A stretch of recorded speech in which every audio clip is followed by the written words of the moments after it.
नमस्कार, मैं संदीप नोखवाल सभी दर्शकों का स्वागत करता हूं हमारे न्यूज़ चैनल में।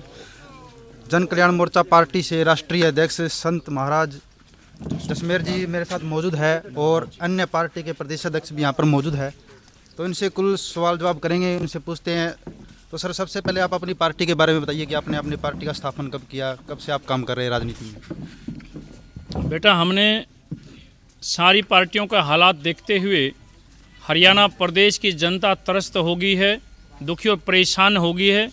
हमने जनता के लिए, जनता के द्वारा ही जनता कल्याण मोर्चे का गठन किया है, जो 22 मई 2022 को हमने ओपन किया है। और हमारा बहुत कम समय के अंदर, मात्र 4 महीने के अंदर पूरे हरियाणा प्रदेश में संगठन खड़ा हो गया है। तो जैसे कि अभी आप आदमपुर की चुनावी कैंपेन कर रहे हैं, तो आदमपुर आपने देखा है, आप घूमे हैं, तो आदमपुर में काफ़ी राजनीतिक लोग राज करते रहे हैं, तो आदमपुर के हालात देखकर आप क्या कहना चाहेंगे आदमपुर के बारे में? बेटा, काफ़ी लोग राज नहीं करते रहे, केवल एक ही परिवार राज करता रहा है। यहाँ चौधरी भजनलाल जी राज करते रहे, बड़े अच्छे आदमी थे, उनके समय लोग बड़े गुण गाते रहे। अब चौधरी भजनलाल समय के अनुसार चले गए, अब उसके बाद तो आगे संभालना होता है। अब उसी में केवल कुलदीप बिश्नोई यहाँ करता रहा है, जिसकी सुस्त होने की वजह से, ढिलाई होने की वजह से, ऐशो आराम होने की वजह से और बहुत भारी अहंकार होने की वजह से ये आदमपुर, जहाँ से आदमपुर ने सीएम और मुख्यमंत्री पैदा किया, वहाँ से पिछड़ा हुआ हो गया है। ये मैं क्या अपने मुँह से कहूँगा? आप निकलिए एक बार, गांव में से निकलो, कहीं से भी अपने आप दिखता है। अब वो नाम केवल आदमपुर का रह गया है, इसलिए सब लोग, कई राजनीतिक लोग राज नहीं करते रहे। अब तो बेटा अकेला कुलदीप बिश्नोई ही यहाँ पर है, और उसी के चुगल से इसको छुड़ाने के लिए हमने बेड़ा उठाया है। अब लोकतंत्र है भाई, बदलना चाहिए। ऐसा कौन सा नेता और कौन सी पार्टी है जो ये बयान देना चाहती है कि बदलना नहीं चाहिए, एक ही आदमी को बनाओ बार बार? ऐसा मैं पूछना चाहता हूँ, कोई आके एक बार बयान दो। तो जैसे कि आप जानते हैं, भारतीय जनता पार्टी पहले ही महाराजों पे काफ़ी आरोप लगाते रहे। काफ़ी महाराज आपने सुना होगा, जैसे कि बाबा राम रहीम है एंड रामपाल है। तो ऐसा कौन सा जो एजेंडा है भारतीय जनता पार्टी यूज भी कर सकती है? अरे, महात्माओं के ऊपर क्या इल्ज़ाम लगेंगे? महात्मा तो, बाबा तो योगी भी हैं। आदित्यनाथ जी वो बाबा नहीं है क्या? योगी आदित्यनाथ जी वो भी तो बाबा हैं, मैं भी बाबा हूँ। अब संदेह किस बात का है? वो हरियाणा प्रदेश के बगल में उत्तर प्रदेश है, बिगड़ा हुआ प्रदेश होता था भारतवर्ष का, एक बाबा ने ठीक कर दिया है। अब हरियाणा प्रदेश को भी बाबा ही ठीक करेगा। तो जैसे कि आप जानते हैं कि यहाँ पे भारतीय जनता पार्टी कांग्रेस पार्टी को ख़त्म करने का काम कर रही है।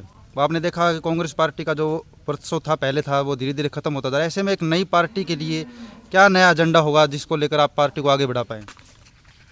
हमारा एजेंडा बेटा केवल एक ही होगा कि जनता के लिए कार्य होनी चाहिए। जनता जनार्दन सर्वोपरि होना चाहिए। पहले जनता, बाद में कुछ और। जबकि पार्टियों का एजेंडा रहता है कि पहले कंपनियां, पहले उद्योगपति, पहले बड़े बड़े पैसे वाले लोग, बाद में जनता को संभाला जाता है। वो भी पूरा नहीं संभाला जाता है। हमारी नीयत और नीति जनता के लिए है। हम निकट भविष्य में एक बहुत बड़ी रैली करके अपनी पार्टी का मैनिफेस्टो हम उजागर करेंगे, और हमने 1000 बातों की लिस्ट बनाई है, टोटली जनता के लिए बनाई है, जनता की भलाई के लिए बनाई है। सरकार बनेगी तो उसी दिन से जनता की हिस्सेदारी होनी चाहिए। ऐसी नीयत और नीति हमने बनाई है जिसके बल पर जनता हमारे साथ होगी। तो जैसे कि मैंने आपका जो भाषण भी सुना था, आप कह रहे थे कि जो टोल टैक्स हटा देंगे या जो मीटर की जो स्कीम सरकार लेके आ रही है उसको डाउनग्रेड कर देंगे, तो ऐसे में देश की अर्थव्यवस्था कैसे चल पाएगी? बेटा, ये जनता के ऊपर डाके डालने से अर्थव्यवस्था बनती है क्या? लाखों लाखों करोड़ रुपये एक एक आदमी को लोन दे दिया जाता है, उसको माफ़ कर दिया जाता है, पैसे लेकर वो भाग जाते हैं, वहाँ तो कोई अर्थव्यवस्था नहीं गिरती है। और एक आम जनता के ऊपर बार बार बोझ लादा जाता है। टोल टैक्स की अगर मैं बात कर लूँ, गाड़ी जब आप लेते हैं तब भी उसका टैक्स देते हैं, फिर आप आरसी के अंदर एक अलग से एक और चलाया वो आजकल, वो भी आप देते हैं, अब फिर से आप टोल देते हैं। टोल किस लिए, अगर मैं पूछना चाहूँ तो? क्या रोड बनाने के लिए, पुल बनाने के लिए क्या कंपनियों को पैसा नहीं मिलता? सरकार उनको पैसा भी देती है, फिर किस बात का टोल है? रोड पर चलने के लिए पैसे देने होंगे। मैं मजबूती से इस बात के ऊपर खड़ा हूँ जनता की सरकार आएगी, जनता कल्याण मोर्चा की जैसे ही सरकार बनेगी, अगले दिन सारे टोल को हटा दिए जाएंगे, ये सारे अवरोध खत्म कर दिए जाएंगे। क्यों नहीं खत्म होने चाहिए? हम जनता की भलाई के लिए आए हैं, अर्थव्यवस्था चलाने के लिए। सर काम करने का अवसर क्यों नहीं देते भाई? सारे काम को रोका जा रहा है। अब गांव के अंदर किसान लोग जहां भैंस और पशु पालकर अपना दूध बेचकर गुजारा करते थे, अब सरकारें तो कह रही हैं अगर 2 भैंसें भी रखी तो आपके ऊपर टैक्स लगेगा। अब अवसर क्यों नहीं देते काम करने का? खुला अवसर दो, काम करें, जियो और जीने दो की नीति अपनाओ। हम जनता के लिए काम करेंगे और जाए चलेंगे, हम कोई फ्री की बात नहीं कर रहे हैं बेटा। तो जैसे कि कल केजरीवाल आए थे आदमपुर के अंदर, उन्होंने काफ़ी कुछ कहा था कि हरियाणा को मैक नंबर 1 बनाएंगे, इंडिया को नंबर 1 मैक बनाएंगे। ऐसे ही आपने क्या सोचा है हरियाणा को या देश को आगे ले जाने के लिए? बेटा हमने तो हरियाणा प्रदेश को नंबर 1 पर लाने का संकल्प किया है। हरियाणा प्रदेश को आध्यात्मिक दृष्टि से बचाने के लिए, सामाजिक ढांचे को दोबारा से स्थापित करने के लिए, हमारी संस्कृति और संस्कारों को दोबारा से लाने के लिए हमने संकल्प किया है। समाज का बेड़ा गर्क हो गया है, हमारे संस्कार गर्त में चले गए हैं, हमारे आध्यात्मिक दृष्टि से लोगों का पतन हो गया है। आत्मा सो परमात्मा वाली बात दोबारा स्थापित हो, लोग ईमानदारी के ऊपर चलें और चलाएं। लेकिन अब तो ऐसा फैशन बन गया है कि जो जितनी ज़्यादा चालाकी करेगा उसको समझदार माना जाएगा। इस लेवल को हटाएंगे। पुराने लोगों के अंदर झाँक कर देखो आप, आत्मा रो रही है। बुजुर्ग लोग इस बात को मानते और चलते थे कि भाई ईमानदारी का करो, करके खाओ, लेकर दो। ये बातें कहाँ चली गई भाई? ये सारे मूल्यों को दोबारा लेकर आएंगे। लोग तो मानते नाली पानी खड़ंजे का विकास है, ये विकास नहीं है। आने वाली जनरेशन को बचाने का विकास है, आने वाली जनरेशन के संस्कार संस्कृति बचाने का विकास है। और पुराने हमारे जो बुजुर्ग हैं, जिनके पास उम्र का अनुभव का जो खजाना है, उसका कदर करो, उसकी इज्जत करो, उनका अनुभव लो और फिर देखो कैसे घर में स्वर्ग नहीं होगा क्या। ये सरकारों की जिम्मेदारी है, ये बेड़ा हमने उठाया है, इस नीति को लेकर हम आगे बढ़ेंगे। तो जैसे कि काफ़ी बार ऐसा होता है कि जो सी पार्टी सत्ता में होती है, काफ़ी नेता एमएलए बनने के बाद उस पार्टी में चले जाते हैं, काफ़ी नेता पार्टियों को छोड़ देते हैं। तो ऐसा अगर आपके साथ होता है कि आपकी पार्टी के नेता जो अगर गांव के लोग उनको एमएलए बनाए तो वो पार्टी को छोड़ दे, या कुछ नेता दूसरी पार्टी छोड़कर अपनी पार्टी में आते हैं, तो उनके लिए आप क्या कहेंगे? हमारे वालों की बात कर रहे हैं या आने वालों की बात कर रहे हैं? तो दोनों ही मान लीजिए। जैसे मान लीजिए कोई आपका नेता भी पार्टी छोड़ने की सोचे, काफ़ी बार जैसे कि आपकी पार्टी ने 2 एमएलए हरियाणा में चूज कर लिए, वो अगर आपकी पार्टी को छोड़ देते हैं तो उस घड़ी में आप क्या फैसला लेंगे? बेटा पहले तो मैं ये बात बिल्कुल साफ कर दूं कि आप इंटरव्यू जो ले रहे हैं एक राजनेता का नहीं ले रहे हैं, एक आध्यात्मिक महात्मा का इंटरव्यू ले रहे हैं। और हमारा होता है संकल्प, हम चलते हैं सत्यता के ऊपर। और आप यहाँ अभी भी बैठे हैं वृक्षराज पीपल के नीचे बैठे हैं, और पीपल के नीचे बैठकर संतों ने, महात्माओं ने राम राज के समय जब राम जी वनवास में थे और भरत जी जहाँ गांव के बाहर बैठे थे, वशिष्ठ जी उसी पीपल के वृक्ष से नीचे बैठकर पूरे राज को चलवाने का काम करते थे। आप एक महात्मा का इंटरव्यू ले रहे हैं। और मैं आपको ये क्लियर कर दूं कि हमारा संकल्प है, हमारी तो सरकार बनेगी। आप 2 एमएलए की बात छोड़ दीजिए, और सरकार का भी आंकड़ा देकर चल रहा हूं आपको, 58 एमएलए से कम सरकार भी नहीं बनाएंगे, आपको आंकड़ा दे रहा हूं। आप आध्यात्मिक पावर को समझो, यही तो इतिहास बनेगा, यही तो चमत्कार होगा, तभी तो दोबारा से समाज बसेगा। सत्य पर तभी तो लोग यकीन करेंगे ये चमत्कार होने जा रहा है। 58 सीटों से कम सरकार भी नहीं होगी। अरे एमएलए तो उनके भागते हैं जिनके कम आते होंगे और उनके नेतृत्व में कुछ कमी होगी। हम जिस कुलदीप बिश्नोई से आदमपुर को छुड़ाना चाहते हैं, जिनसे मुक्त कराना चाहते हैं, कुलदीप बिश्नोई के तो एमएलए भागे होंगे, उसी के तो भागे थे। तो कुलदीप बिश्नोई के एमएलए भागे हैं, क्यों? नेतृत्व में कमी होगी, कुछ तो फर्क रहा होगा। अरे हमारे तो ना कोई बाप, ना कोई दादा, ना कोई परिवार में, जितने यहाँ मेरी पार्टी के नेता लोग बैठे, किसी के परिवार में कभी कोई एमएलए नहीं बना है, कोई मंत्री नहीं बना है। हम लोग तो आपस में मेल मिलाप वाले लोग हैं, साथ रहने वाले लोग हैं, संग चलने वाले लोग हैं। हम तो बगैर मरोड़ के लोग हैं भाई। जब हम हाथ जोड़ लें कौन भागेगा बताइए? आत्मा सो परमात्मा, प्रेम करो भाई, साथ में रहो। लेकिन कुलदीप बिश्नोई कहाँ तो आदमपुर में सरकार चलती थी और कहाँ 5 एमएलए भी नहीं रख पाए थे। ऐसी कोई स्थिति नहीं है बेटा।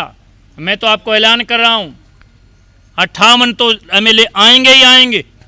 हो सकता है कि पहली बार ऐसा हो जाए, हो सकता है कि असंभव का संभव में हो जाए और ऐसा चमत्कार हो जाए, पहली बार जनता जनार्दन का इतना बड़ा मेल मिलाप हो जाए कि 90 की 90 सीट जनता कल्याण मोर्चे को आ जाए। ये अतिशोक्ति नहीं मानना है, ये सत्य की लड़ाई है। कृष्ण भगवान ने लड़ी थी, अब दोबारा से लड़ी जा रही है। और ये आदमपुर तो सर्वोपरि है, शुरू से ही सर्वोपरि हो गया है। अब फिर ये सरकार का केंद्र बनने वाला है। यहाँ से मुख्यमंत्री बनता रहा है, बनते रहे नहीं, बनता रहा है। अब फिर से सरकार चलेगी, आदमपुर से ही चलेगी, लेकिन इस बार एक परिवार की नहीं चलेगी, अब जनता की सरकार चलेगी, अब सबकी सरकार चलेगी। अब गांव की, देहात की, किसान की, जवान की, महिलाओं की, खिलाड़ियों की, अधिकारियों की, कर्मचारियों की, अब मजदूरों की सरकार चलेगी और आदमपुर से चलेगी। तो जैसे कि हर पार्टी की जब भी कोई चुनावी रैली होती है तो जनता से वादे किए जाते हैं कि जैसे कि बिजली फ्री या स्कूल के अंदर हम स्कूलों को मॉडरेट कर देंगे, तो ऐसे आप अपनी पार्टी की तरफ से क्या जो वादे हैं, क्या चुनावी एजेंडा है? हमारा कोई अलग से एजेंडा नहीं है, हमारा कोई भकाने वाला वादा नहीं है। हम तो बेटा बिल्कुल साफ सी बात कर रहे हैं, मूलभूत सुविधाएं उपलब्ध कराने के लिए सरकार होती है और उसमें शिक्षा, स्वास्थ्य, रोजगार और सुरक्षा, ये चारों चीज़ें मूलभूत सुविधा में आती हैं। जनता अपेक्षा करती है, जनता की चाहत होती है, सरकार की जिम्मेदारी होती है कि आप शिक्षा उपलब्ध कराएं, आप स्वास्थ्य उपलब्ध कराएं, आप उनको सुरक्षा दें, उनको रोजगार दें। ये चारों के चारों हमारे मैनिफेस्टो के पहले नंबर 1 पर हैं। हम शिक्षा, स्वास्थ्य पर ध्यान देंगे। तो जैसे कि काफ़ी आम पब्लिक का एक माइंडसेट होता है कि महाराज जो महाराज की तरह रहे, महाराज का राजनीति में कोई काम नहीं होता, ऐसे लोगों को आप क्या जवाब देना चाहेंगे? क्यों नहीं काम होता भाई, क्यों नहीं काम होता? अगर महाराज का काम नहीं होता तो कुलदीप बिश्नोई भागो फिर यहाँ से, क्योंकि इसी पार्टी में एक राजा मुख्यमंत्री है, महात्मा। अगर ऐसी कोई बात है, महात्माओं इतने अछूत हैं, तो जिस पार्टी से चुनाव लड़ रहे हैं, जिनको हम यहाँ से, हम तो इनको हटाना चाह रहे हैं, आप महात्माओं की बात कर रहे हैं। हम राजनेताओं को हटाने की बात कर रहे हैं, आप महात्माओं की बात कर रहे हैं। भाई घर घर तो हम ही जाके, अभी देखिए अब चुनाव चलेगा, राजनेता आएंगे, सवेरे आएंगे, शाम को जाएंगे। हम नहीं आए जाएंगे, हम तो सारे गांव, हमारे सारा डेरा हमारा लगेगा। इस गांव में शाम होगी तो यहाँ डेरा लगेगा, अगले में होगी तो अगले में डेरा लगेगा। हम सबके हैं, हम सबके अपने हैं, असली हम हैं। अब महात्माओं के ऊपर बात नहीं उठ सकती है। अब तो बिजनेस करने वालों में सबसे आगे महात्मा रामदेव है और राजनीति करने वालों में सबसे मजबूत मुख्यमंत्री हमारे सिरमौर हैं, हमारे बाबा हैं, संत हैं, साधु हैं। अब योगी आदित्यनाथ जी हैं, हमारे संत परंपरा से हैं। हम उनका मान सम्मान करते हैं, घमंड करते हैं, और ऐसे ही और अच्छे काम हम करेंगे, हम और ऊंचा सर करेंगे महात्माओं का। अरे पुराने जमाने में ऐसा कौन सा राजा है जिसका दरबार महात्मा के बगैर चला हो? अच्छे धर्मात्मा जिन राजा, जो न्यायकारी राजा हुए हैं, उनके हर नाम के आगे क्या लिखा? बड़ा धर्मात्मा राजा, बड़ा आत्मिक राजा, धार्मिक, आत्मिक, महात्मिक राजा। असली मेल राजनीति और महात्मा का है, आध्यात्मिक का और राजनीति का मेल है। अगर आप आत्मिक व्यक्ति नहीं हैं, आप क्या खाक राजनेता हैं? आप क्या फैसला करेंगे? हमारे बुजुर्ग कहते रहे, आत्मा सो परमात्मा। भाई ना तो वहाँ होगा जो आत्मा से बोलेगा, और आत्मा की आवाज़ वो सुनेगा जो आध्यात्मिक होगा, आत्मात्मिक होगा, जो महात्मा होगा। इसलिए आप तो स्वागत करिए, लोगों को कहिए कि बहुत अच्छा हो गया है, सारे नेताओं से पिंड छूटेगा। गांव गांव में महात्मा लोग बैठे डेरा लगाएं, गांव गांव में सरकार रहेगी, गांव गांव में हम घूमेंगे, अलग जगाएंगे, काम करते निकलते रहेंगे। तो जैसे कि 2024 में लोकसभा इलेक्शन भी है, तो लोकसभा इलेक्शन को लेकर आप कैसे तैयारी करें? जैसे कि इंडिविजुअल तैयारी कर रहे हैं या महागठबंधन, जैसे कि बिहार में आपने सुना होगा महागठबंधन की तैयारियां भी चल रही है, उसको लेकर आपकी कैसी तैयारियां चल रही हैं?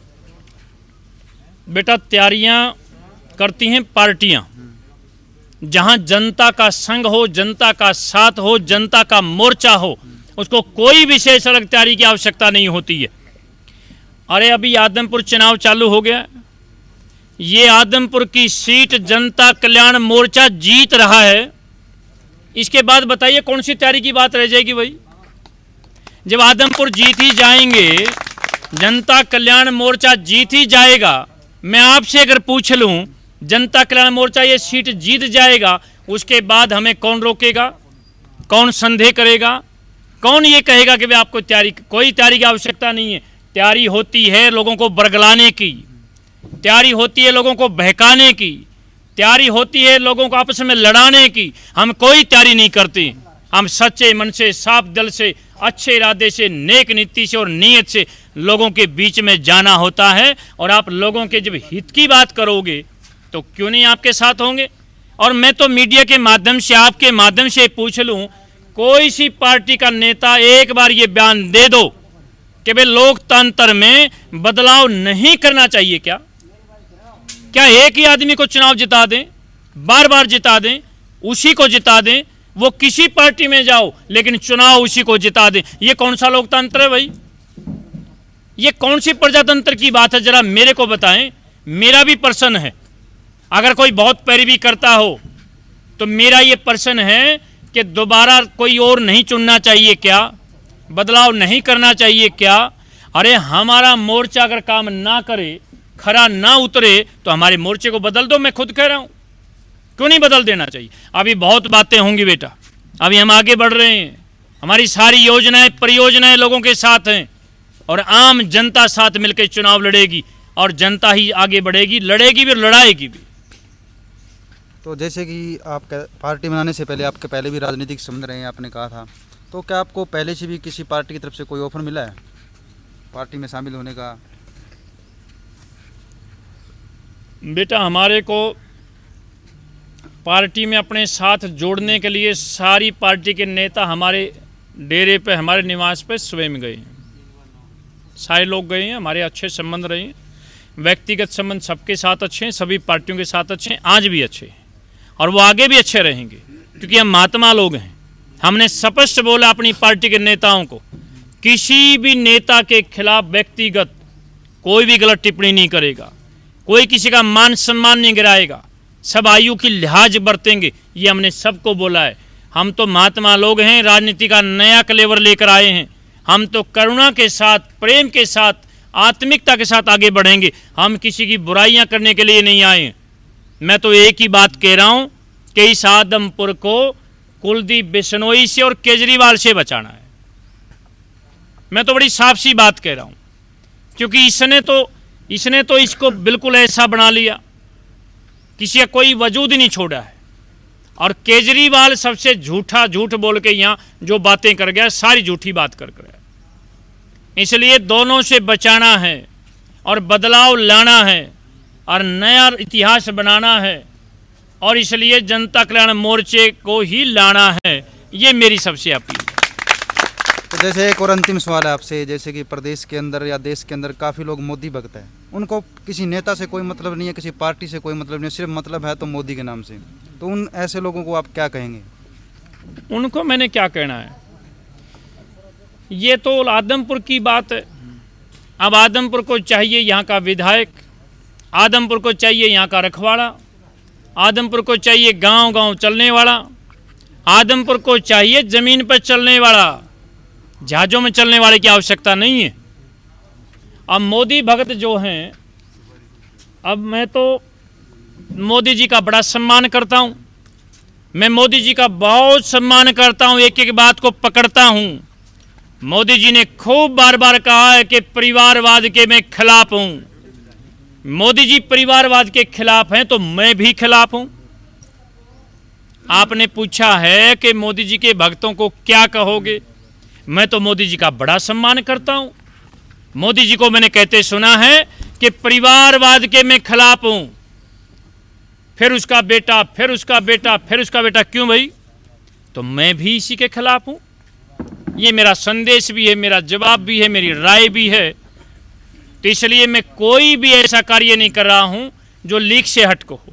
बेटा जब कहीं पर भी लोकतंत्र की हत्या होती हो, प्रजातंत्र को कैद कर लिया गया हो, गुलाम मान लिया गया हो, एक ही आदमी को अहंकार हो गया हो, जब धनानंद को अहंकार हो गया था तो चाणक्य जी ने भी सामने आके ललकारा था कि भाई तू परमानेंट गद्दी पे बैठा है, क्योंकि महात्मा को चिंता होती है समाज की, सबकी चिंता होती है, सब अपने होते हैं, कोई पराया नहीं है, सारा जगत अपना है, सबसे कर लो प्यार, जगत में कोई नहीं पराया, ये सारे के सारे अपने हैं, आत्मा सो परमात्मा। इसलिए बेटा मैं तो लाइन पर चल रहा हूँ, आध्यात्मिक बात कर रहा हूँ, मैं सामाजिक बात कर रहा हूँ, मैं अच्छाई की सच्चाई की बात कर रहा हूँ और मैं उसके लिए करूँगा। मेरी किसी से जाति दुश्मनाई नहीं है, लेकिन समाज के लिए, लोगों के लिए, जनता के लिए हमने तन मन धनबाजी लगाई है और उसको मैं लगा के आगे बढ़ रहा हूँ। सर यही धन्यवाद। अगर आप हमारे दर्शकों को कुछ और कहना चाहते तो कह सकते हैं। आपके दर्शकों को मैं यही कहूँगा कि आपके चैनल के माध्यम से मेरे ये जो बातें आपने उठाई, आपका धन्यवाद करूँगा, क्योंकि आप लोकतंत्र के चौथा स्तंभ हैं और आपके माध्यम से हमारी बातें लोगों में जाएंगी। और जो जो इन बातों को सुन रहे हैं, हमारा इंट्रो देख रहे हैं, उन सभी से मेरा ये आग्रह है कि प्रजातंत्र का अर्थ ही बदलाव होता है, लोकतंत्र का अर्थ ही बदलाव होता है। इसलिए अब बदलाव होना चाहिए, बार बार एक व्यक्ति बनकर नहीं आना चाहिए, बार बार परिवारवाद नहीं होना चाहिए कि पहले पिता, फिर पत्नी, फिर भाई, फिर बेटा। ये बिल्कुल ठीक नहीं है प्रजातंत्र के लिए। इसलिए मैं जनता को ये संदेश दूंगा कि सारे लोग मिलकर आदमपुर को कुलदीप बिश्नोई से मुक्त कराने के अभियान में हमारा साथ दें। ठीक है जी, धन्यवाद। धन्यवाद।